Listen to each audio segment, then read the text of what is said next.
Seja bem-vindo ao Seminário de Teologia e Vida Cristã Palavra da Vida. Você está em mais um curso de teologia cuja proposta é fazer alargar o seu conhecimento na área teológica, um curso descomplicado, contextualizado, provocativo, reflexivo e que faça sentido para a nossa vida cotidiana, porque entendemos que não só a construção conceitual da teologia, respeitando as correntes da teologia construída nesses quase 2000 anos, mas isso só não é suficiente. Nós pretendemos que a partir do entendimento bíblico, dos conceitos esclarecidos, nós possamos reproduzir isso em uma espiritualidade no nosso cotidiano e nas relações. Pronto, vamos lá.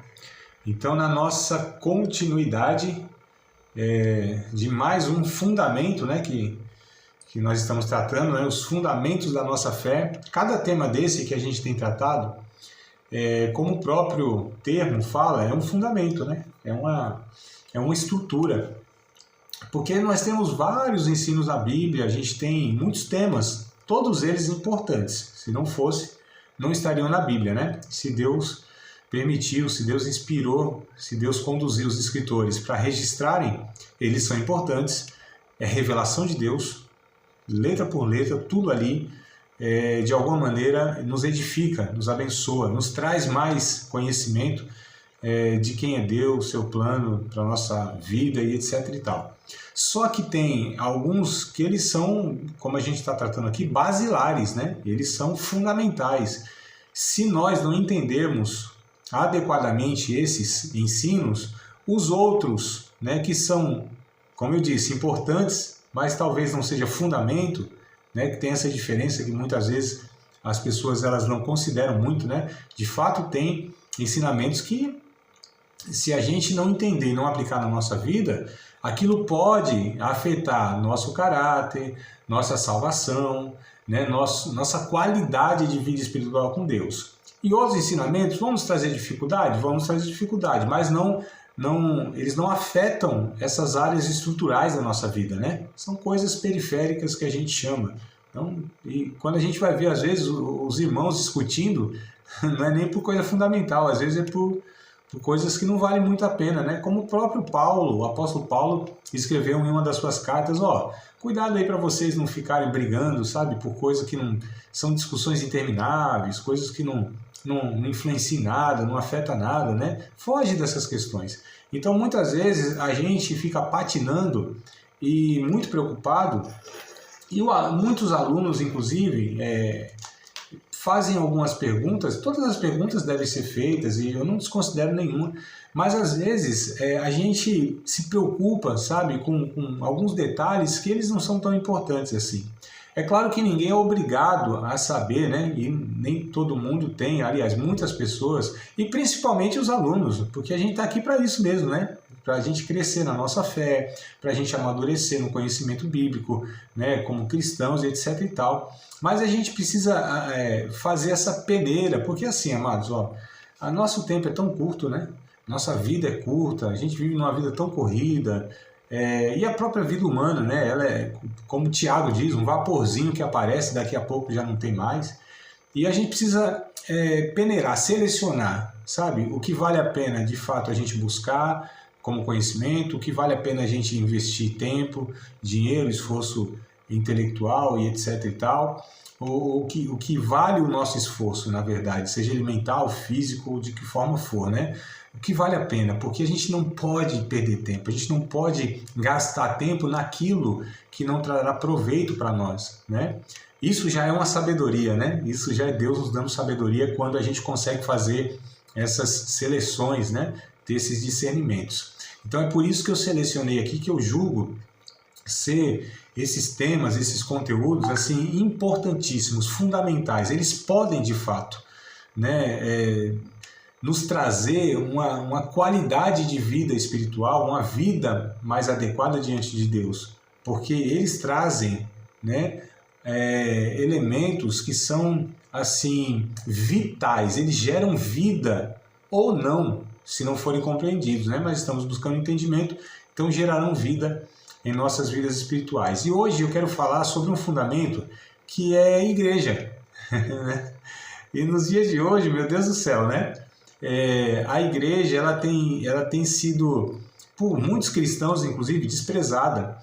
E, por outro lado, a gente tem um extremo. Às vezes a igreja ou a instituição religiosa, eu já quero fazer essa divisão, que a gente entenda o que é igreja e o que é uma instituição religiosa. O que a Bíblia, o que Deus, ele chama de igreja, né? E o que nós, muitas vezes, chamamos de igreja, mas não é na natureza, no propósito, igreja de fato. Então, já vamos tentar fazer essa distinção. Então, o fundamento é, hoje, igreja. O que é igreja? É a pergunta que eu coloquei aqui. O que é igreja, né? É a comunidade de todos os verdadeiros cristãos em todos os tempos e em todos os lugares. Aqueles por quem Cristo morreu e resgatou. Então, olha só. O que é igreja ou quem é igreja, né? Então, a gente pode falar o que ou quem é igreja, tá? É a comunidade de todos os verdadeiros cristãos em todos os tempos, olha só, e em todos os lugares, aqueles por quem Cristo morreu e resgatou. Vamos ler o texto já de Efésios, capítulo 5, versículo 25. Então, Efésios, capítulo de número 5, versículo 25. Olha só. Vós, maridos, e parece que tem nada a ver. Calma aí, André, você tá doidão? Você tá falando de igreja ou de casamento? Assustou agora aqui, né? Porque vamos falar de igreja e aparece vós, maridos. Mas olha que coisa interessante, que relação, antes que a gente lê aqui, que relação que o apóstolo Paulo faz nesse texto, nessa dinâmica de comparar a igreja, né, e Cristo como um relacionamento conjugal. Veja só para a gente entender. Então aqui, antes que a gente leia qualquer coisa, é necessário entendermos. Igreja diz respeito a relacionamentos pessoais. Igreja diz respeito a relacionamentos pessoais. Quem são as pessoas que nós estamos falando? Aí tem 3 pessoas aqui. Tem Deus, eu e o meu próximo. Tá certo? Né? Então, igreja, ela é necessariamente constituída de relacionamentos pessoais. E quais são esses relacionamentos pessoais? Eu, Deus e o meu próximo. Se não houver essas 3 pessoas no relacionamento, não existe igreja. A igreja não é um indivíduo, não é um indivíduo com Deus. Igreja é um indivíduo. Opa, deixa eu ver aqui que tá chegando mais um aqui. Fabiano. Graças a Deus. Aqui, ó. Coisa boa, Fabiano. Bem-vindo, meu irmão. Chegou já com a lousa preenchida aqui, porque assim, a gente vai escrevendo na lousa, né? Aí o aluno vai entrando no meio, mas vai pegando aí correndo, meu irmão. Vamos lá. Então, olha, retomando aqui, né? Igreja, ela não pode ser entendida como um indivíduo. Eu sou igreja, como muitos falam. Não, eu sou igreja, não é. Também não é assim, não, é eu e Deus. Opa, tem um relacionamento, eu e Deus. Também não constitui igreja. A igreja ela é constituída de Deus, eu e o próximo. Amados, a gente precisa entender um todo. Isso tem relação. Ou seja, Deus, ele cria a igreja, ele funda a igreja, e tudo que Deus faz, de alguma maneira, tem uma reverberação da sua natureza. A palavra é bonita, né? Os músicos sabem o que é reverberação, né? Porque muitas vezes eles precisam de um reverb lá e o cara do som não dá um reverb, né? Tem uma reverberação. Deus, ele cria tudo como um reflexo de quem ele é. Em alguma medida, quem Deus é, ele cria tudo a partir dele. Então, assim, a imagem e semelhança de Deus no homem é o quê? Homem e mulher. Não é só homem sozinho ou mulher sozinho. A humanidade, como a Trindade, deve ser uma unidade composta. Então, talvez esses termos assim, né, fica meio confuso, mas vamos pensar aqui, ó, unidade composta. Quando a gente pensa em unidade, muitas vezes a nossa cabeça é remetida a uma peça. Mas quando a gente fala de unidade, é possível que seja algo... Deixa eu ver se eu tenho alguma coisa aqui que seja uma unidade composta. Aqui está meio difícil, porque aqui são objetos, né? E geralmente objetos eles não são eles não expressam tão bem isso. Mas, por exemplo, vamos pegar uma fruta, um cacho de uva. Queria ter um cacho de uva aqui. Devia preparar a dinâmica melhor, né? Dinâmica aqui, né? Não preparei a dinâmica. Um cacho de uva. Então imagine aí que é coisa muito fácil, um cacho de uva. O cacho de uva é uma unidade composta. Por quê? Porque o cacho de uva é composto das várias uvas e tem um talo. Não é isso? Então a gente não pode considerar que é uma uva. Um cacho de uva, ele é composto de várias uvas, que é a mesma natureza, mas ainda o seu talo. Mas tudo isso é uma unidade, né? Não são fragmentos, não são coisas distintas. Diz respeito a uma única natureza. Então Deus é uma unidade composta, que a Bíblia revela: Pai, Filho e Espírito Santo. E quando Deus cria a humanidade, Ele cria homem e mulher. E chama esse homem e mulher de Adão. Né? Nós já falamos isso em outras ocasiões, né? Então vocês aí estão mais do que... eu já falei muitas vezes isso, né? Então assim, quem era o Adão? O macho e a fêmea. O Adão macho e o Adão fêmea. É estranho, eu reconheço que até hoje eu já falei isso milhões de vezes, mas olha, sou estranho. Adão macho e Adão fêmea, nós aprendemos que Adão é o homem e a mulher é a Eva. E de fato foi assim após o pecado, né? Então tudo está manchado pelo pecado. E aí a gente precisa voltar ao original de Deus, por assim dizer, né? A criação original de Deus. E a criação original de Deus reflete quem Deus é, Pai, Filho e Espírito Santo, e Ele cria o ser humano. Olha só, quando a Bíblia diz homem, dependendo do texto, lógico, mas na grande maioria das vezes, e principalmente em Gênesis, lá no começo, não vai falar de um indivíduo do sexo masculino. Vai falar do gênero humano, da humanidade, da raça humana. Né? Até quando a gente fala gênero, há a possibilidade de gênero masculino e feminino. Mas da raça, e raça só tem uma. Né? Embora hoje, muitos antropólogos e até a gente fala, não, a raça dos caucasianos, a raça dos mongoloides, a raça dos africanos, a raça dos índios. Não pode ser entendido assim, amados. Raça é uma só, que é raça humana. Nós podemos ter etnias diversas, povos, nações. Alguns irmãos até vai repetir no versículo que não consta lá o que eles vão falando. Por exemplo, vocês já ouviram alguém falar do Apocalipse ali, capítulo 4, capítulo 5, né? Dizendo assim, Jesus ele comprou para Deus todo povo de tribo, raça, língua e nação? Já ouviram recitando esse texto assim, amados? Já? Sim ou não? Me ajudem aí. Sim? Eu fiz assim, agora confundiu, né? Já ouviram? Nunca, já leram? Pelo menos não. Apocalipse 5? Ouviram na igreja, sim? Me ajudem aí, já? Só faz assim um joinha, se não quiser se comprometer para sair na gravação, a sua voz ser registrada aqui, como prova de te incriminar. Só faz assim, ó, que não está aparecendo lá, só o meu que está assim. Então, amados, olha só, não, né? Não, Fabiana, ainda não?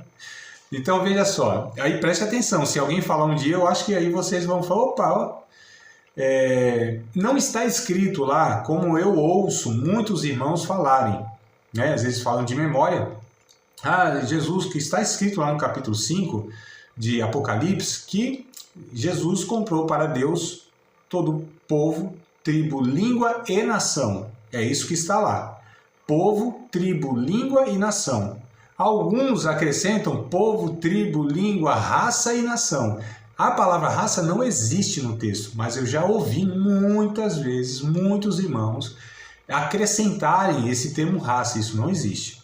Eu estou falando tudo isso, dando essa introdução, para que a gente possa entender qual é o projeto de Deus para a humanidade, né? Ou melhor, para a igreja e, consequentemente, para a humanidade. Então, quem é a humanidade e quem é a igreja dentro dessa humanidade, que deve ser o reflexo da natureza de Deus. Então, a gente já vai compreendendo aqui, ó, o que é a igreja, né?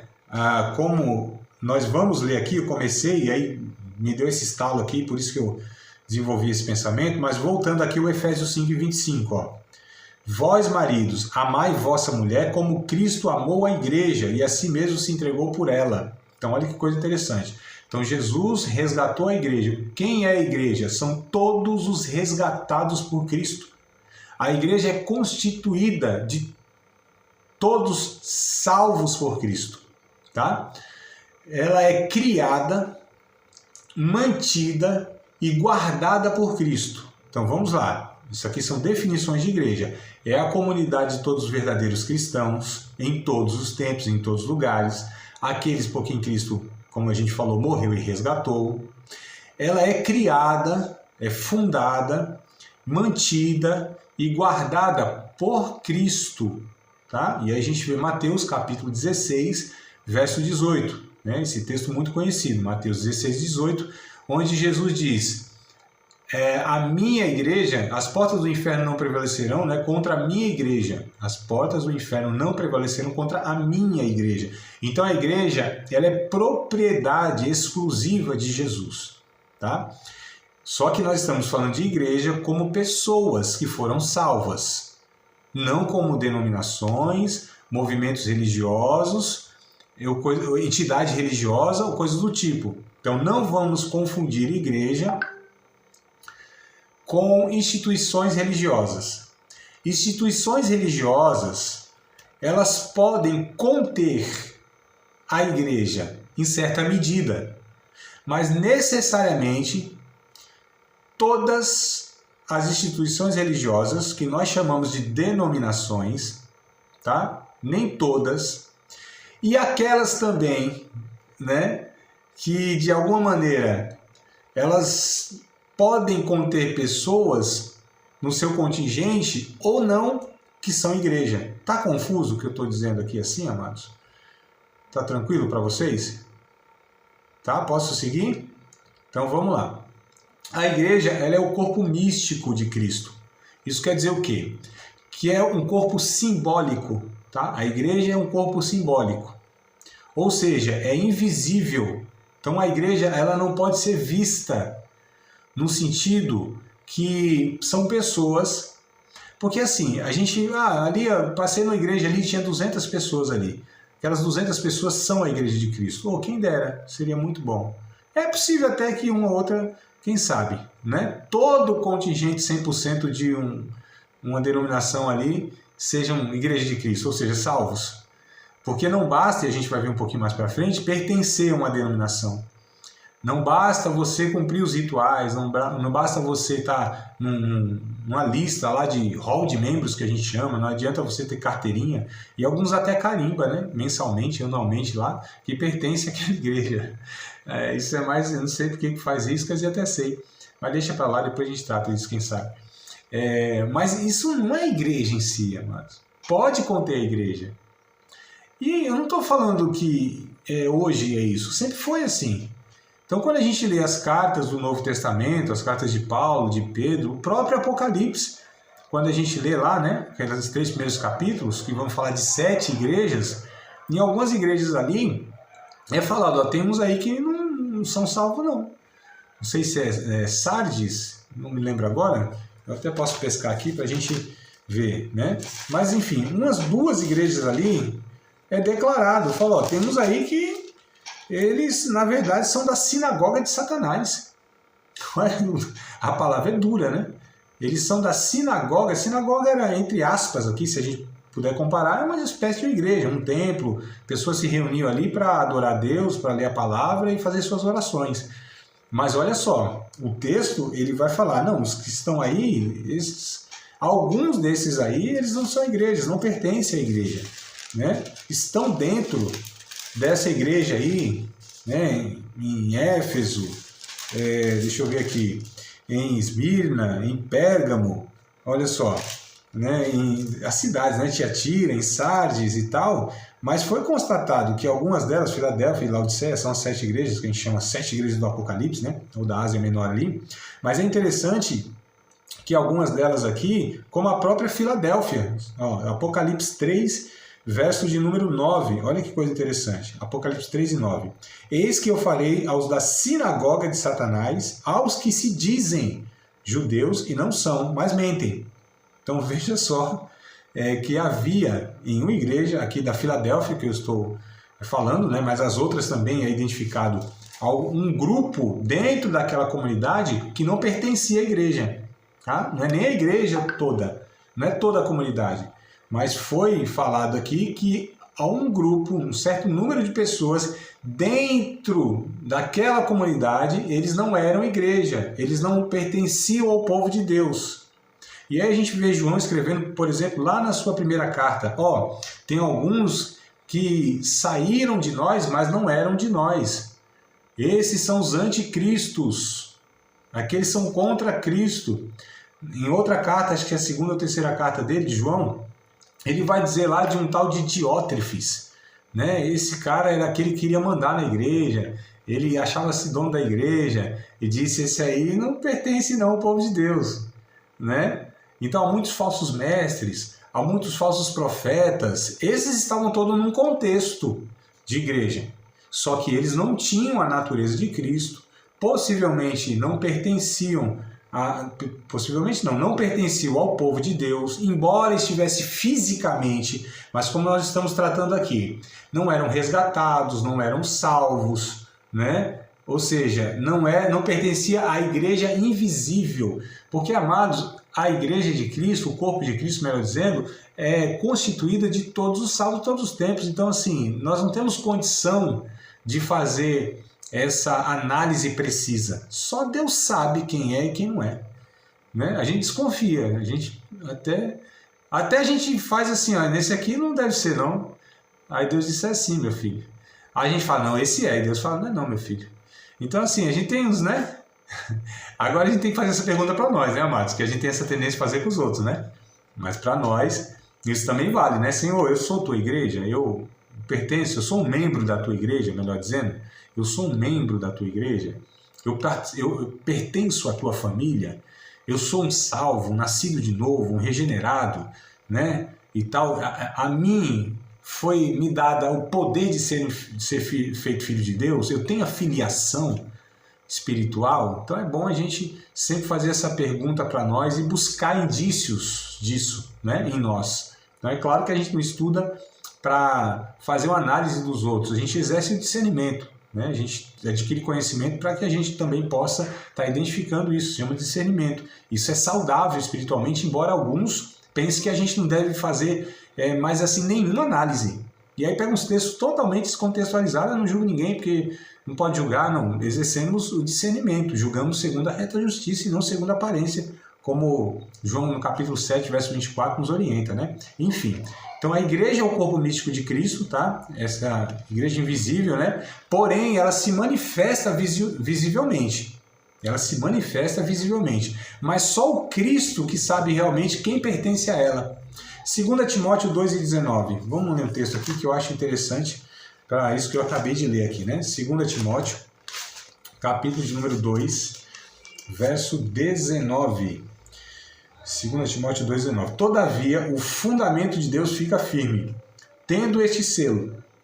O Senhor conhece os que são seus, e qualquer que profere o nome de Cristo aparte-se da iniquidade. Então, ó, Jesus sabe quem é dele. Só Jesus pode fazer isso. Vocês lembram de um texto lá de Jesus, que ele contou lá uma situação do final dos tempos que haveria, que tinha um joio e tinha um trigo.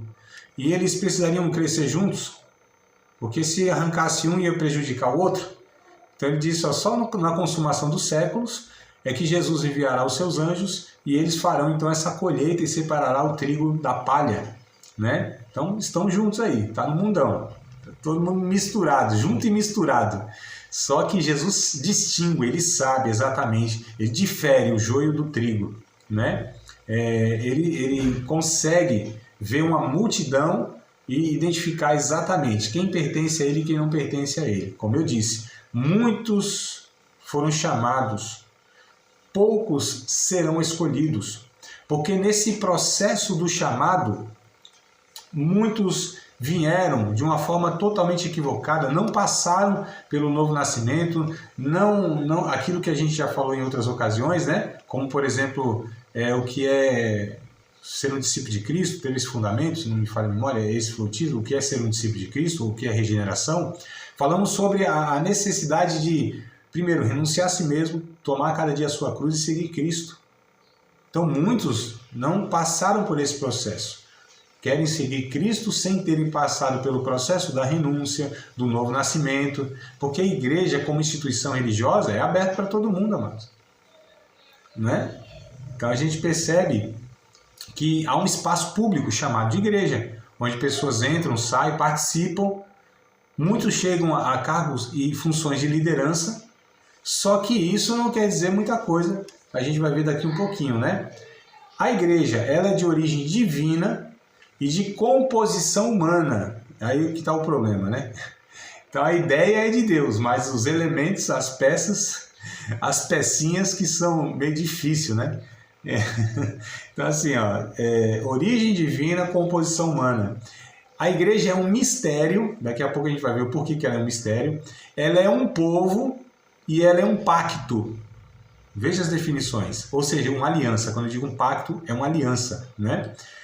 Agora tem essas definições, eu acho muito interessante para a gente entender a igreja. A igreja ela é una, ela é santa, ela é católica e ela é apostólica.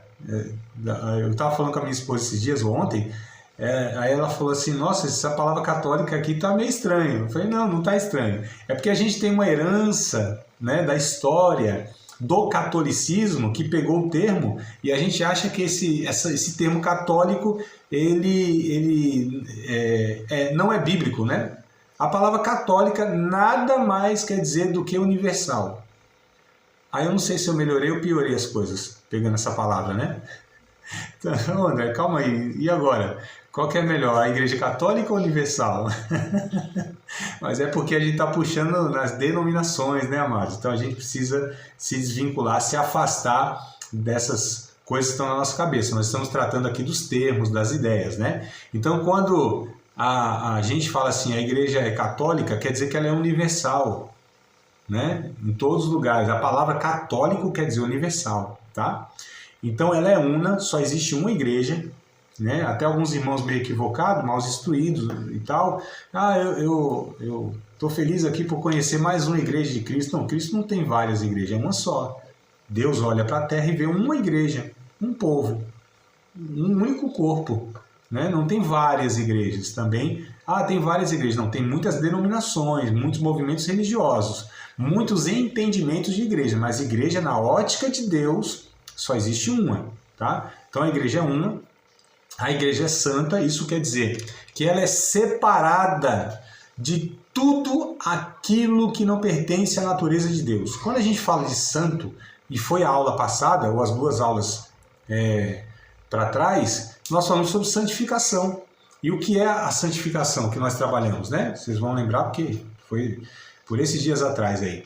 É aquilo que é tirado do uso comum para ser usado com a única finalidade, que é adoração e serviço a Deus. Esse é o conceito mais básico do que é santo. Então a igreja, quando a gente diz que ela é santa, ou seja, ela tem uma finalidade, porque ela vem de uma natureza, que é uma natureza que serve a Deus, ou que reflete a identidade de Deus. Então ela é santa, ela não se mistura com qualquer coisa, ou tudo aquilo que não pertence à natureza de Deus. Por exemplo, a igreja ela é separada do Estado, da política, ela é separada da cultura e das ideologias que possam haver, das ideias filosóficas humanas, ela é separada, né? Ela é santa, ela é dedicada exclusivamente para a adoração e o serviço no reino de Deus. Daqui a pouco a gente vai falar sobre esse negócio de reino de Deus e igreja. Então ela é una, ela é santa, ela é católica, como nós falamos, e ela é apostólica. É o quarto ponto. E o que quer dizer isso apostólico? Quer dizer que a igreja é um povo que vive sob as orientações das doutrinas ou da doutrina dos apóstolos. Tá? Então, os apóstolos, a gente está falando dos apóstolos mesmo, Paulo, Pedro, João, né? Esses apóstolos, eles, como diz o Efésios, capítulo 2, verso 20, eu nem anotei aqui, ó, mas me veio na memória esse texto aqui, porque vai dizer isso, né? Se não me falha a memória, é isso mesmo, né? Efésios 2 e 20, olha só, e Efésios aqui, Paulo está falando da igreja, tá? Essa carta fala exclusivamente do tema o corpo de Cristo, ou seja, a igreja. Toda a carta de Paulo aos Efésios fala sobre isso. Capítulo 2, verso 20. Edificado sobre o fundamento dos apóstolos e dos profetas, de que Jesus Cristo é a principal pedra da esquina. Então, assim, os ensinos dos apóstolos, e muitos deles deixaram aqui, né, os seus ensinos, como eu disse, Pedro, Paulo, Pedro, aqui está Paulo Pedro, né, Paulo? Já disse, você está cansado de me ouvir também essa piadinha minha, né? Mas o cara é tão espiritual que tem o nome de 2 apóstolos, né? Paulo Pedro, meu Deus do céu. Só que humilhação para nós, né? Eu tenho um só, que é o Andrezinho lá, que quase não aparece na Bíblia. Ele tem dos 2 principais, ó, apóstolos, Paulo e Pedro. Já pensou? Rapaz, é muita unção, né, Paulo? Só até tomar um gole d'água aqui. Então, queridos, para a gente entender, quando a gente diz que a igreja é apostólica, é que nós vivemos guiados pelos ensinos dos apóstolos. Nós não temos outra fonte de ensinamento. Como igreja, nós não temos outro ensinador que ele seja aquele que gera, aquele que norteia. Nós não temos outro ser humano ou outros seres humanos que são a fonte do nosso ensino, tá?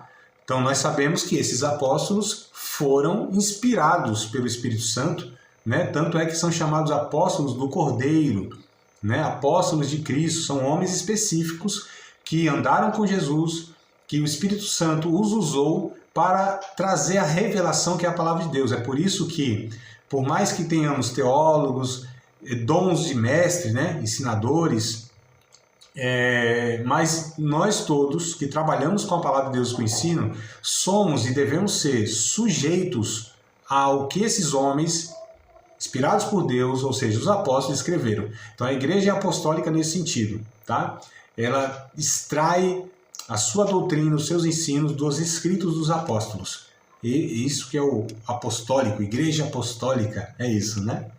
Então vamos lá, a igreja, não é o reino de Deus. Olha só a declaração, a igreja não é o reino de Deus, mas é expressão desse reino, é a vanguarda desse reino, é a antecipação desse reino, é sinal desse reino. Então vocês perceberam a diferença? O reino de Deus é uma coisa mais abrangente, ela é maior. A igreja, ela pertence ao reino de Deus, mas ela não é o reino de Deus. Porque a igreja é o povo do reino. A igreja é o povo de Deus. Só que existe um reino de Deus, que são todas as coisas criadas. Deus, ele não é o Deus da igreja, seja ela local ou seja desse povo apenas. Deus é Deus da sua criação. Né? Embora as criaturas, as racionais, né? As racionais, né? Talvez o problema seja esse, né? Se fosse irracional, seria mais obediente, né?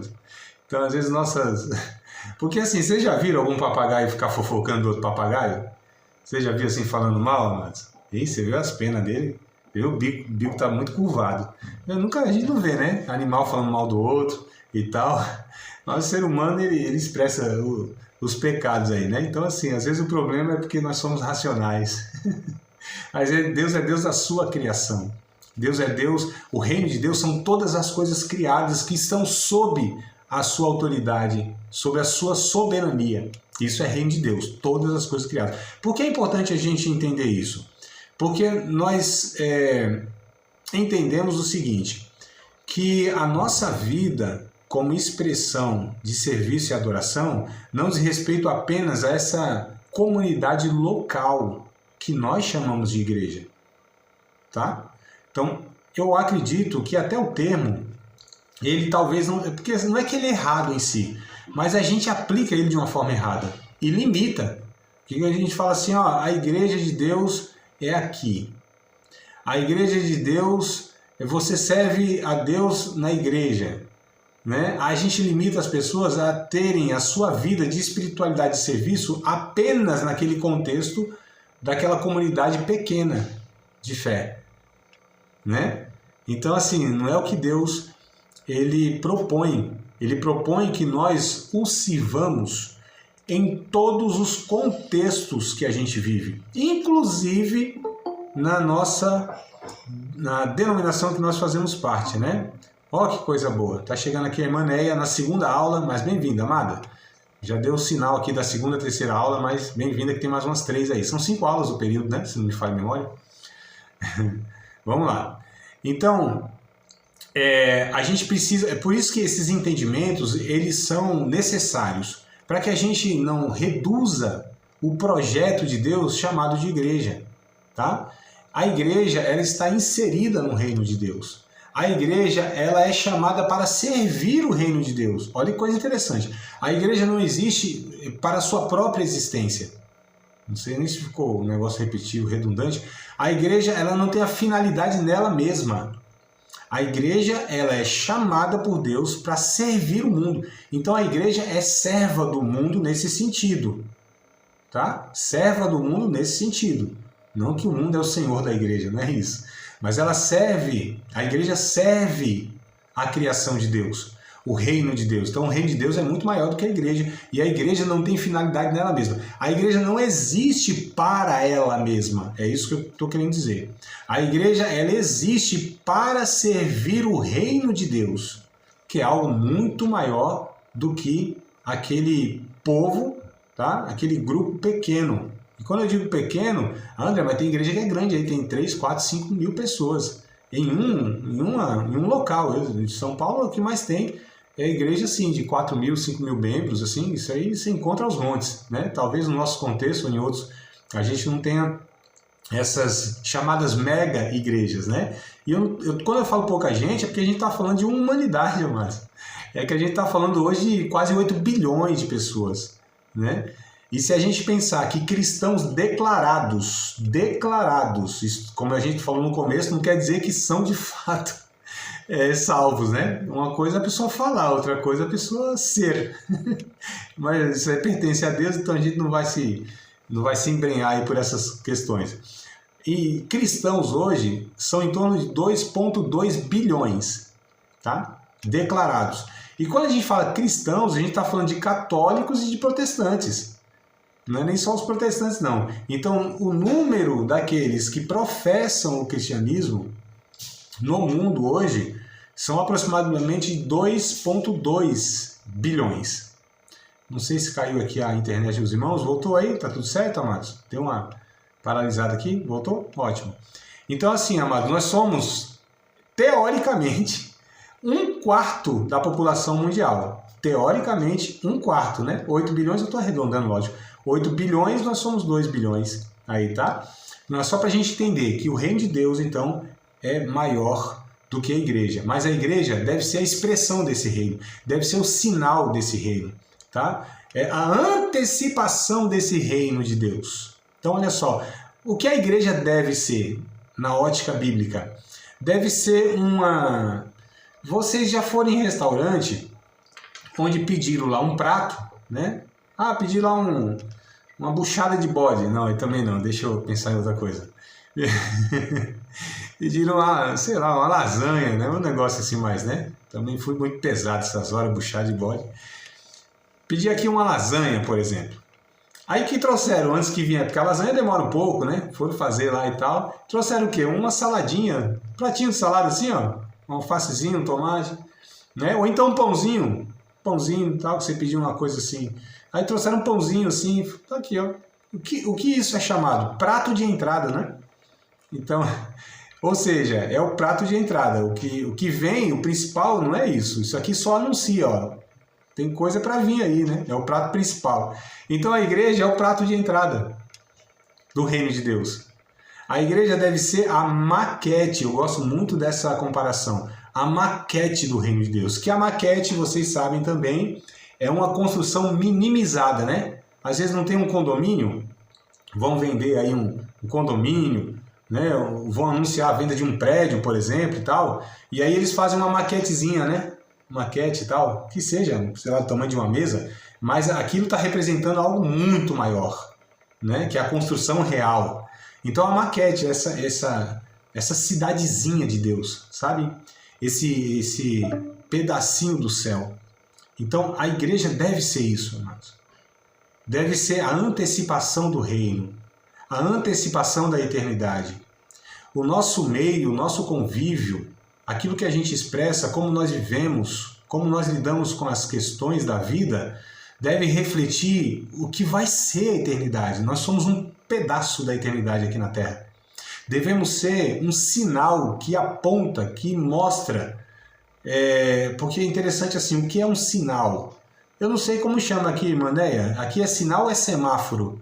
Chama o... semáforo, né? Li os lábios aqui, não estou ouvindo, mas semáforo, tá?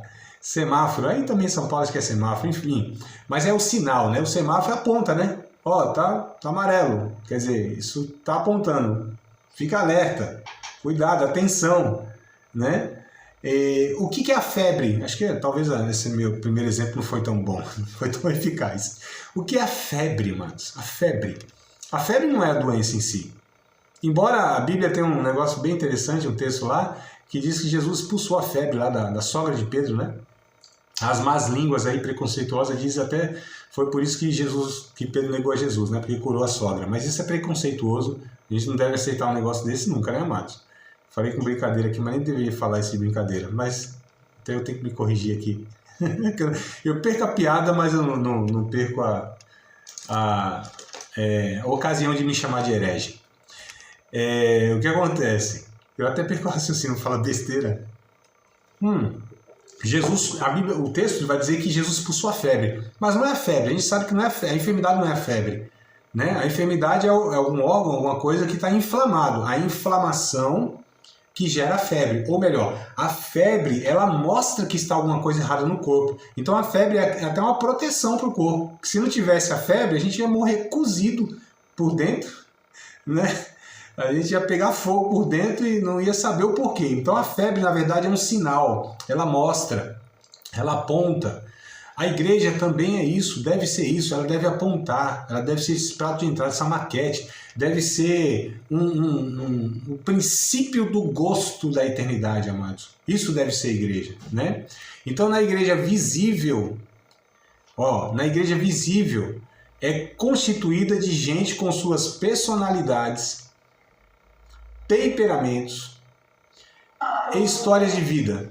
Isso eu acho muito interessante, tá? Na igreja visível, né, nessa que a gente vê mesmo, no convívio, ela é constituída de gente com personalidades diferentes, temperamentos diferentes, histórias de vidas diferentes. Isso aqui já é um desafio absurdo. É por isso que igreja não é o lugar para ser feliz, igreja não é o lugar para a gente se realizar. Igreja, amados, a semelhança do casamento, é por isso que Paulo lá em Efésios, né, capítulo 5, ele vai fazer essa relação de, igreja é Jesus, o marido e a mulher, né, porque são relacionamento, mas só para a gente entender, igreja como casamento, né, relação matrimonial, por causa do pecado isso, tá? Não é que Deus fez com esse propósito, mas por causa do pecado se tornou um convívio de desafios. Desafios de exercer virtudes e amadurecer, de forjar caráter. Então, coitado ou coitados daqueles que vão casar pensando que vão encontrar a felicidade. Coitados daqueles que procuram a igreja, né, como a gente está falando aqui, para serem felizes, para se sentirem bem. Amados, não entendeu foi nada. É muita inocência. serão lugares de estar gerando virtudes. A igreja deve ser uma incubadora de virtudes. Eu gosto muito desse pensamento. A igreja deve ser uma incubadora de virtudes. Nós devemos estar ali, sabe, gerando virtudes. É por isso que a igreja tem que se exercer perdão, tem que exercer a humildade, muita paciência, perseverança. E aí vocês estão pensando, é verdade, a gente precisa ter isso em relação aos irmãos. Não, eu estou falando que os irmãos precisam ter isso em relação a nós. Olha só, tá vendo? Já peguei alguém no pulo aí, ó, né? Jesus não me revelou nada, mas eu estou indo aqui pelo... Vou aí, quem sabe, né? Não falei com algum de vocês aí, né? Ou não estou falando comigo mesmo, né? Será que o Espírito Santo não está ministrando também na minha vida? Né? Que a gente sempre pensa nisso, né? Aí alguns irmãos ficam, às vezes, naquele negócio, né? Vou procurar uma igreja que me caiba, né? Eu falo, meu irmão, mas você está procurando a igreja perfeita? Se você achar, me avisa, porque eu vou correr dela. Não vou entrar dela nunca. Se achar uma igreja perfeita, eu passo longe dela, porque se eu entrar nela, vai estragá-la. É isso, amados. Nós não somos perfeitos, né? Então, se nós encontrarmos uma igreja perfeita, fuja dela. Você vai acabar com a igreja lá. Eu e você somos imperfeitos. Por outro lado, a gente entende também que tem comunidades de fé que elas expressam muito mais as vontades, desejos e natureza humana do que propriamente do evangelho. Então, claro que a gente precisa, né, ter esse equilíbrio aí, porque de fato tem alguns lugares aí que eu acho que o Espírito Santo ele fala assim, sai dela, povo meu. Penso eu que o Espírito pode, né, aí em algumas ocasiões falar assim, sai dela, povo meu, né? Sinagoga de Satanás, como nós lemos aqui em Apocalipse, tá? Então a gente, lógico, precisa, né? Oi, alguém falou alguma coisa aí? Não? Tudo certo? Então vamos para frente. Então ela é constituída de pessoas com personalidade diferente, isso é um desafio, como eu falei, né? É constituído de seres humanos, então essa diversidade, temperamentos, gente com temperamento diferente, tá? Histórias de vida diferentes.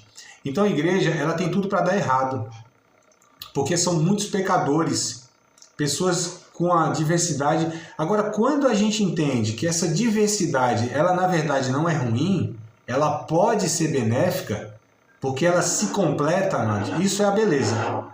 Tanto é que a gente lê em Efésios, lembra que eu falei para vocês que Efésios é Paulo, ele falando sobre o corpo da igreja, né, sobre o corpo de Cristo, melhor dizendo, a própria igreja. É o seguinte, capítulo 4 de Efésios, verso 1, acho que vale a pena nós lermos, embora está acabando aqui já o nosso tempinho, e se cair aqui, vocês sabem, né, caiu a transmissão, porque acabou o nosso tempo, tá? Mas aí vocês continuam lá pelo WhatsApp, já vão colocando lá algum comentário, alguma pergunta, tá? Se vocês acharem interessante continuar aqui. Embora na próxima aula eu vou continuar aqui porque eu tenho muita coisa para passar para vocês a respeito da igreja. Efésios 4:1. Rogo-vos, pois eu, o preso do Senhor, que andeis como é digno da vossa vocação com que fostes chamados. Aí ele vai falar, que vocação é essa? Com toda a humildade, mansidão, com longanimidade, suportando-vos uns aos outros em amor. Ele está falando isso de igreja, de convívio de igreja. Procurando guardar a unidade do Espírito pelo vínculo da paz.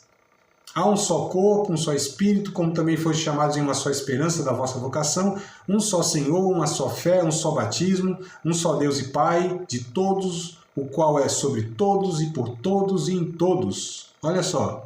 Ele está falando de igreja. E se a gente continua, eu não vou continuar na leitura, mas depois vocês podem continuar, até o verso 16, a gente vai perceber que Jesus deu dons à igreja, que nós chamamos de pessoas. As pessoas, elas não podem ser entendidas como títulos. Ah, é apóstolo, é profeta, é evangelista, é pastor, é doutor. Não são títulos, amados.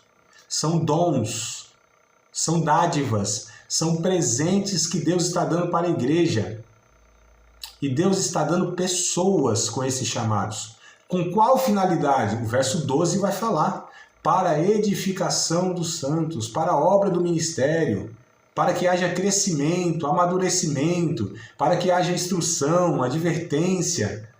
né? Olha que coisa linda. Então esse é o corpo de Cristo nessa diversidade. Primeiro, você já tem líderes na igreja que têm características diferentes, dons diferentes, e todos eles pertencem a uma mesma igreja, local inclusive. É que infelizmente hoje nós fizemos o quê? Um líder aqui dessa igreja, ele é um apóstolo. O outro líder da outra igreja é um profeta. O outro líder da outra igreja é um evangelista. O outro líder da outra igreja é um pastor. O outro líder da outra igreja é um mestre. E a gente pensa que cada um desses líderes, cada um deles é o líder principal daquela comunidade de fé, sendo que a Bíblia propõe os 5 ministérios atuando em uma mesma igreja. Olha só.